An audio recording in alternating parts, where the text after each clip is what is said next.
Hi hello నమస్తే welcome back to our channel village boys 300. నేను మీ హరీష్. ఎట్లన బాగున్నైతే చాలా బాగున్నాను. ఈరోజు వీడియో ఏంటంటే చాలా రోజుల నుంచి కుళ్ళిపోయి ఇలా అయిపోతున్నాయి కదా మామిడికాయలు అయితే ఈరోజు అయితే పెరిగాము. ఎందుకంటే కేజీ ₹2 పోతుందని చెప్పి ఇప్పుడు పెరక్కనున్నామంటే నెక్స్ట్ పంటకైతే ఎఫెక్ట్ వస్తుందని చెప్పి అయితే పెరికేస్తున్నాము. అసలు కూలీల డబ్బులు కూడా అయితే రాదు పెరిగిందని కూడా, అందుకని చెప్పి మన చేతి నుంచి కూడా పడితే కూడా పడినీళ్ళని చెప్పి అయితే పెరికిపిచ్చేస్తున్నాము. ఈరోజైతే పెరకడం అయితే చూపించలేదు, ఎందుకంటే టైం లేకపోవడం వల్ల పెరకడం అయితే చూపించలేదు. నేనైతే పెరికి వడ్డేసింది అయితే చూపిస్తున్నాను. ఇలా అయితే ట్రక్కి అయితే వేసాము.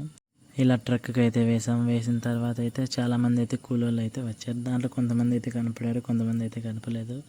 నేను కనపడిన వాళ్ళు అయితే వీడియో తీసాను. ఫైనల్గా అయితే ఇంకా ఇప్పుడైతే అర్ధానికి అయితే వేసాము. ఇంకా అయితే వేయాలి, ఎందుకంటే కోసిన కూలీలు కూడా అయితే రావు. ఎందుకంటే ఇంకోసారి పంట ఎఫెక్ట్ కొట్టకూడదని చెప్పి ఎంత చేతి నుంచి అయినా పడని చెప్పి లాస్ట్కి అయితే ఇలా ఈ పని అయితే చేసాము.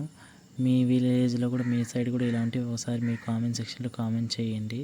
వీడియో నచ్చినట్లయితే లైక్ చేయండి, షేర్ చేయండి, సబ్స్క్రైబ్ చేయండి. మరిన్ని వీడియోల కోసం మన ఛానల్ సబ్స్క్రైబ్ చేయండి ఫ్రెండ్స్. Bye friends.